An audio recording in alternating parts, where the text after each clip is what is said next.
Welcome to the Ben Smith Show here on Bradley Central High School Television, BCHS TV.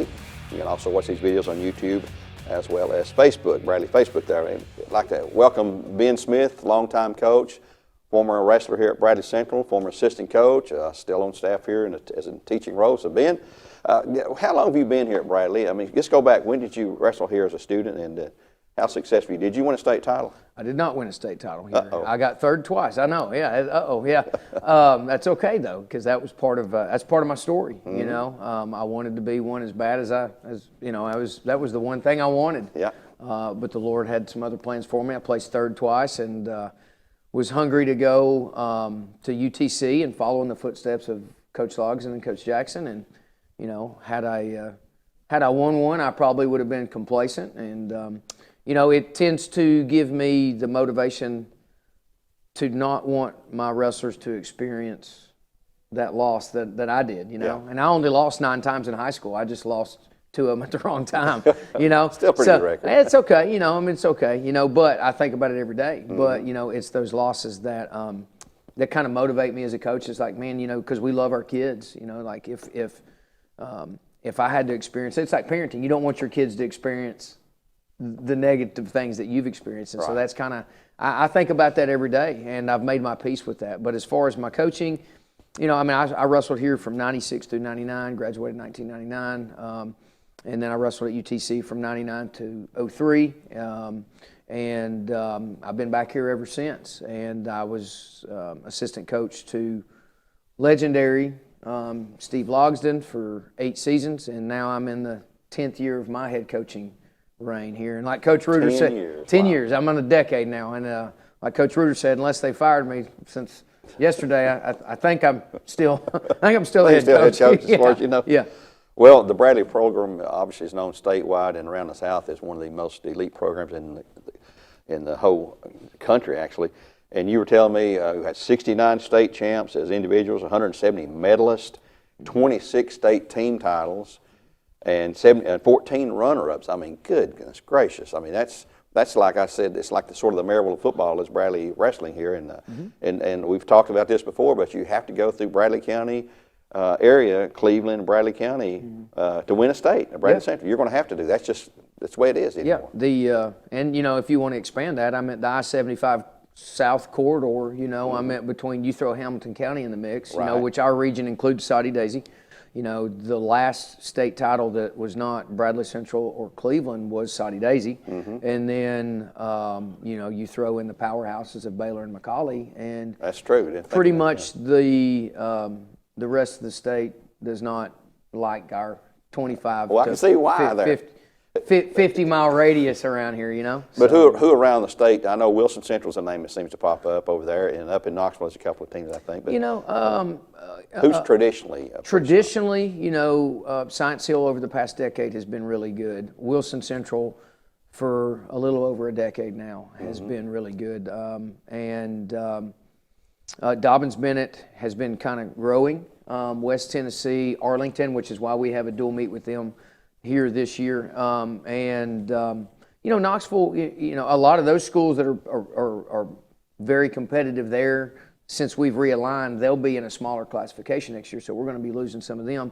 But you know, your Blackmans. I always keep my eye on Blackman. I always keep my eye on Wilson Central. I always keep my eye on the Johnson City, Dobbins Bennett, Science Hill area, and then I always try to keep my eye on Arlington and what they're doing over there. Okay. Mm-hmm. Well, this year, before we get in and talk about some of your players, mention who some of your assistant coaches are that have been with you for a while, or you two. Coach Anglin, Justin Anglin, he was 2019. A lot of people don't know this. He was 2019 Tennessee Assistant Coach of the Year, which was a peer voted. Yeah. And then my staff last year was the 2020 Tennessee TSSAA Assistant Coaching Staff of the Year. So that's pretty strong, right? That is strong. And you know, Coach Logsdon always told me, surround yourself with people that are better than you. And he never did that because he was the best. But when I took over, and obviously not being Coach Jackson, obviously not being Coach Logsdon, I knew that I needed to have some great people around me. And so Coach Anglin gets a lot of praise for me because when I took over, a lot of people left. You know, because you never follow a legend, so they say. But I didn't want anyone to run this program that wasn't from here or that wasn't me. And so Todd Shoemaker and Johnny McDaniel were gracious enough to hire me, but I didn't have an assistant for several weeks, you know. And so, I mean, literally I did, you know, Jared McDaniel was an assistant. He was leaving the profession. Adam Raines took a job at Walker Valley. I thought I had Bryant Blackman the first time. He took a job at Walker Valley, and Justin Anglin answered the call. And a couple years ago, I was able to get Bryant back with us. And those are my faculty assistants. And I have a plethora of non-faculty assistants, but you know our staff is huge. Yeah. But those two guys, man, they're right and left hand, and they're phenomenal assistants. Well, last week I was talking over in the gym with you were there, I think, and Steve Lodgen was there and was talking about him. And it's obvious that you think the world of him as a mentor, as someone you played wrestle for and all that, and a guy. And Steve sat there and he said, you know, you always got to have people as smart as you are or smarter than you are. He says, and I delegate work. Said, you know, if everybody agrees with what I say, then I don't need you. You know, I need somebody to come back and rebut some things I say. Say, hey, maybe we've got a better way of doing things here. And I think that's a very healthy outlet for someone who's in command. Surround yourself with people who can help you and make your program better. That's right. That's right. And, you know, I mean, I think you know, I teach leadership classes here, and part of what I've learned just growing as an individual, growing as a husband, growing as a father, growing in my faith, and just growing as a teacher before a coach. Because, you know, there was a time where all I cared about was coaching. That's why I went to education. We were talking about that before the show. But, man, I really love my job. I love my leadership classes. I love my weightlifting classes. But here's kind of what I've come down to. Like, I don't want to be surrounded by people that are lapdogs. You know, right. I don't want to be surrounded. Yeah, I don't want to be surrounded by yes men. Now, I think we need encouragers. I think we need Barnabases, so to speak. You know, but I need people that are going to sharpen me. I need people that are going to make me better in all areas of my life. That's why I want to be around great dads. I want to be around great husbands. I want to be around great coaches. I want to be around great leaders. Because they make me better, and if they make me better, they make my home better, they make my school better, they make my program better. In essence, we make our world better. But, man, you know, Justin, I mean, and look, I'm the littlest guy here on campus. I'm 5 foot 9, 109. I mean, I've got the biggest assistants in the state. I've surrounded myself with guys that are not scared of me, physically, mentally, at all. You know, now I'm the head coach, and I think I do a great job. But I absolutely have a staff that most decisions. Now, I do a lot of things that they don't know I do because that's my job. But when it comes to heavy decisions where I'm not smart enough to make on my own, man, we're closed-doored. You know, we're eating tacos and queso dip on Tuesday night, and I've got a coach that runs with me at 6 a.m. I call it, he's my therapist, you know. Oh, yeah. But I've got people that are not afraid to go, hey, man, we may need to, have you thought about that? Have you prayed about that? Have you looked at this side of things? And, you know, and Steve's right. Now, Steve did what he wanted to do. And I'm sorry, Coach Logsdon, he did what he wanted to do. And, but at the end of the day, when he would ask my opinion, unequivocally, I wasn't afraid to give my educated, honest opinion on it. And he accepted it. You know. He would. And sometimes he went with it, and sometimes he didn't. Now, delegation, weight certification, he had no clue. He didn't want to have a clue. I'm the guy. JV, freshman stuff, boom, here you go. I'm the guy. But when it came to, hey, are we bumping and shifting and moving in here? And what are you hearing about this kid away from the program? Right. And, you know, I like to say I think I'm a pretty good head coach, but I think I'm a great assistant because I loved being an assistant, you know. So, but that may have been because it was with Coach Logsdon, but nonetheless, I enjoyed every minute of it. Well, you mentioned a couple of times in our discussion here your faith and praying and things like that. Obviously, your faith is an integral part of your life. Yeah. And I think you live that every day, and you're heavily involved in FCA and all that, and I know it means a lot to you, and I think that's a great example to have someone in your position to lead with that kind of background, that kind of respect and everything. Well, and I appreciate that.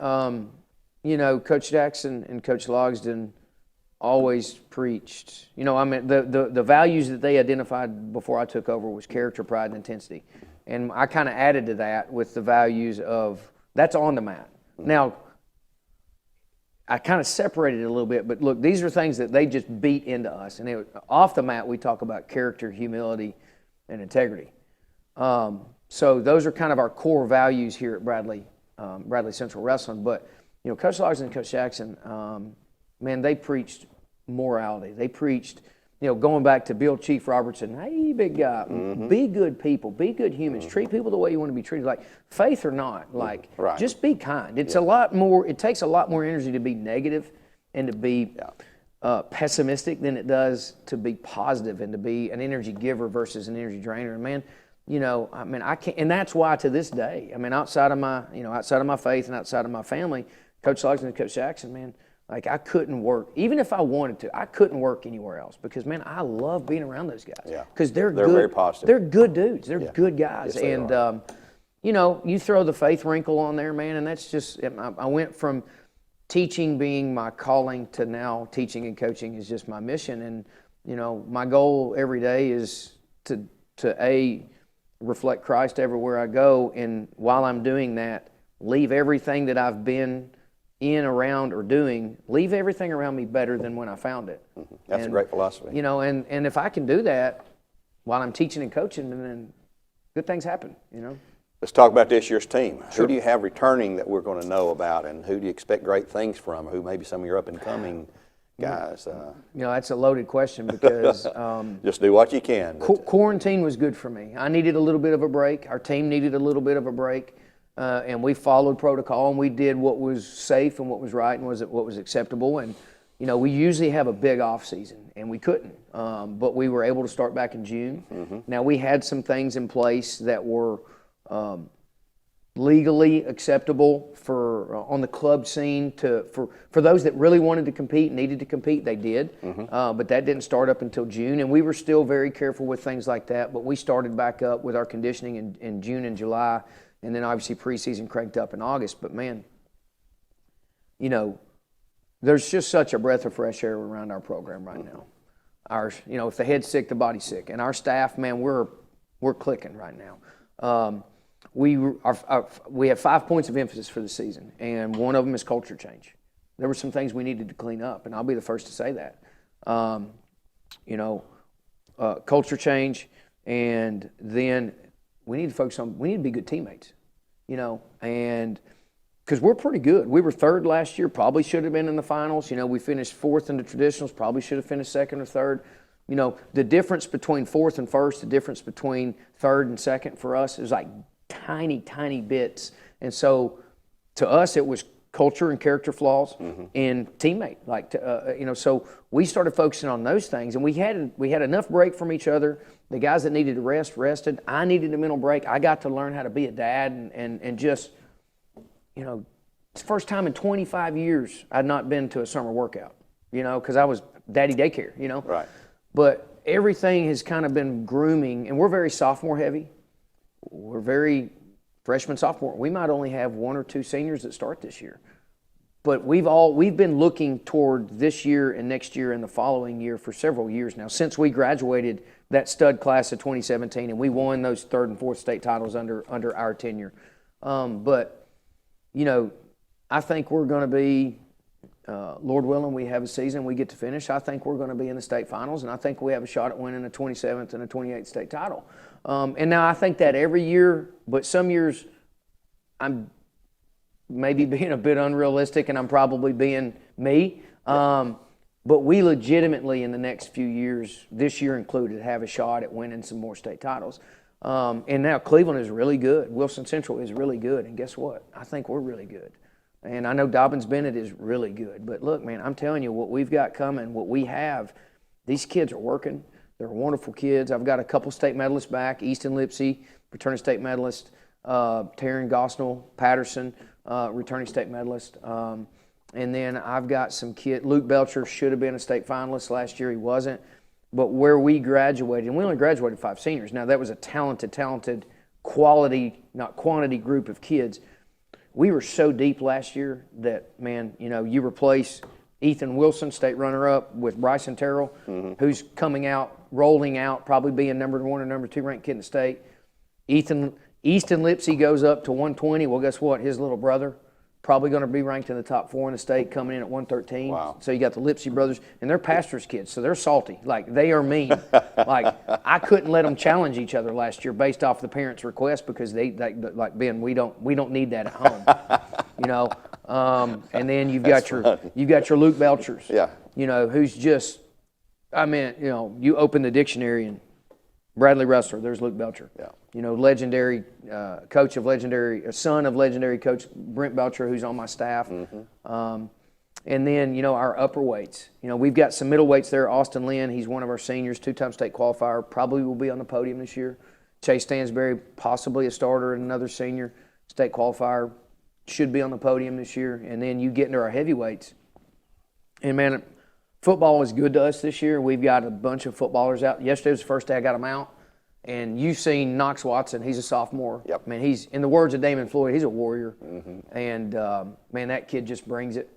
And then you trickle on up. And, again, we've not done wrestle-offs yet, so I can't mention names. I don't want to make mamas mad. Right. And, hey, so, you know, they picked the spot. But we're going to be anchored up top with 2-time state qualifier Austin McClure, who's a junior.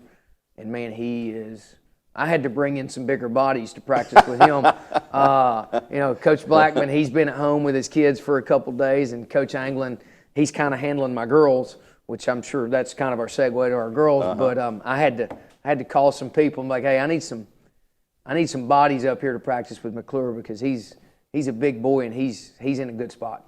So. Well, let's talk about those girls you mentioned. Obviously, we've not had girls in the past several years, but just last year, I think, maybe the year before that, started becoming involvement in our wrestling program. Now it's growing.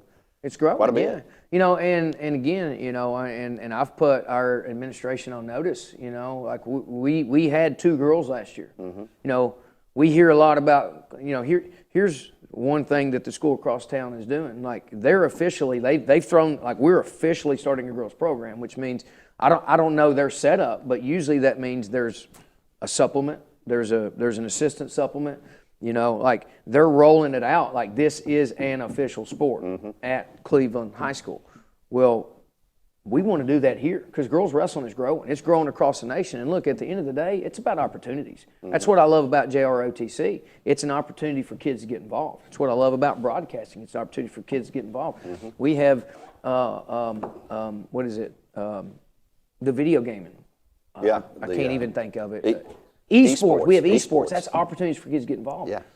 We've had girls in and out of our program at Lake Forest, Truett, and Bradley for a long time now. Well, last year we finally put the teeth to it and like, look, we're going to have girls at the state tournament. And we did. We had 2 girls, Brianna Pontus. She was a match away from qualifying for the state tournament. And then, by the way, Abigail Beasley was the first state qualifier from Bradley County in Bradley County history. Really? She was top 8 in the state. She qualified for the state tournament. Now Brianna is back, but Abigail, you know, COVID has you know, been a big thing with people. And wrestling, there's some things that people worry about with wrestling and with sports and whatnot. But Abigail decided not to wrestle this year and to graduate early. And I love Abby. I mean, she really was kind of a forerunner for our program. But we've grown from 2 girls to 6. You know, 14 slots make up a team. We've got 6. We've got the first 4 weight classes. We've got a middleweight and we've got an upper weight. And man, you know, here's what I found out about last year, you know, with my wife being pregnant with a daughter. And I never coached girls sport in my life. Never. Got to coach girls track in the fall or in the spring, but that got shut down early.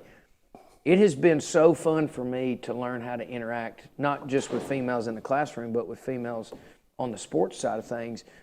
Because, man, I've got a daughter that I hope and pray is going to be involved in athletics and in extracurriculars. And it's been a journey for me. But, man, these girls, they work hard. Girls, they're mean. They're mean to each other, but they're great teammates. Yeah. You know, and probably the 2 that we'd highlight this year right now, obviously Brianna Pontus, she's a junior. And, man, she has gotten better. Like, she will compete against girls only. But she got mad at me last week because I wouldn't let her practice against guys. Because of COVID, we've got to stay. We have to have a seating chart. You know, who your partner is on Monday, that's your partner through Saturday. This is your spot in the mat. And, but I've had her with the girls the past 2 weeks, and she's been mad about it. So I put her. She's with a guy partner this week, and man, she's good. And then Brooklyn Stansberry, she's the sister of Chase Stansberry. Her dad and her uncle were wrestlers here. Stansberry name is kind of. It's been in and around the Bradley wrestling program for a while, but she's a volleyball girl and super athletic, man, and she's she's figuring it out. Yeah. And I've got a JROTC girl named Brittany Early, who's a freshman. She is the younger sister of some brothers that wrestle here under Coach Logsdon. Wow. And we've got some pretty good girls, man. I'm excited about it. Well, it sounds like you are. A lot of enthusiasm there. Something I want to ask you about. I got into a discussion with you in the gymnasium last week over in the arena with you and Coach Lodgson about if anybody's ever seen Turner Jackson or Steve Lodgson or you during a wrestling match. You're sitting there, you're furiously scribbling notes down. What are on those notes, and what do you do with them, and how does it help you, and how does it help your wrestlers? Well, publicly, we just try to tell people that we're drawing pictures or Oh, we're okay. making our grocery list or whatnot. Yeah. And guys that are wired like Coach Logsdon and I and even Coach Jackson. I mean, he doesn't seem like it, but when you put us in our element, it can bring out another side of us. And so, part of it is we're letting our assistants do their job, and it's giving us something to do. We're listening, we're watching, but we rather than and look with the ear headgear on. 25, 30 feet away, crowd's going crazy. They're not hearing a lot of what we're saying anyways. And sometimes I look at coaches and I'm like, are you coaching for yourself or are you coaching for the kid? Like, are you coaching to be seen? And look, and I'm the world's worst because there's moments where, I'm approaching the mat and I'm all over it, but the older I get, the calmer I try to be. But the notes is something that Coach Jackson, Coach Stowe, Coach Jackson's high school coach, did for him. When Coach Jackson started coaching at Bradley, he did for Coach Logsdon. Coach Logsdon's done for his program, and it's passed on to me. And so what we're doing is, while Gary is wrestling and these coaches, I'm listening for what they're saying. I'm watching the match, and I'm just writing feedback. Hamburger bun method: positive, constructive, positive. Positive, constructive, and the goal is, and look, they come over to see us after a match rather than just get in their face or tell them, look, your pulse is 180, you're breathing out of your head, you're happy, you're sad. We usually love on them, tell them something they did well, here's your notes, they read them, they bring them to practice the next day or they bring them to 6 a.m. workout. And usually, and I kind of delegate, like these 3 kids are with Coach Matthews. These 3 kids are with Coach Catlett. These 3 kids are my 3 kids. Hey, get with your coach. Get with him before practice, after practice, 6 a.m. workouts, and let's go over these situations. And here's the thing, like I'm not going to remember 200 situations that happened with 14 different kids. Right. So, transactionally, it helps me keep up with, hey, what did I do wrong here? I don't really remember that situation. What's show me your notes? Oh, yeah. Hey, when you're in a deep elbow reverse hook situation and you're circling, limp arms, if limp arm's not there, go here. I might not remember that situation if I don't have a teaching cue. Right. So, but man, that's been around for 5 or 6 years. And now on the back side of that pad, I'm keeping up a team score, whether it be a dual meet or a individual tournament, but we're keeping up with score. But really, it's just kind of there for me to stay calm and stay distracted. And every now and then you'll get a pad flip if there's a really bad call. Rather than me yell at the official, I'll just Coach Logsdon helicopter it behind me and just So it's a therapy kind of thing there for you, I guess. It's got all kinds of positive benefits there. Well, we're going to wrap things up here, but first I want to ask you about the postseason. Obviously, things have changed with COVID taking place. What do you see down the road? It's a long ways there, and we don't want to rush through it, but speaking ahead, what's going to happen in the postseason? Well, as far as location things go? Gary, man, you know me. In your best guess. I've never been one to hide my feelings or to not try my best to speak the truth or speak what my opinion is, especially if I feel like it's right. Here's what I know.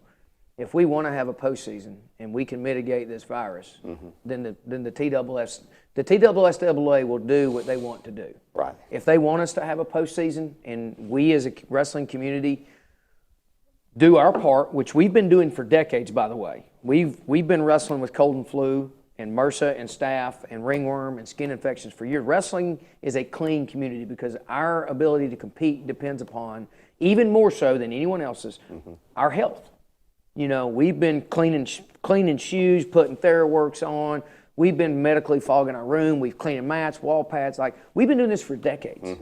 Now, it's heightened, but if we as a community can do what we're supposed to do, and then we as a athletic department, when we host events in other areas, if we can socially distance and wear masks and keep these kids healthy, then we should have a state tournament.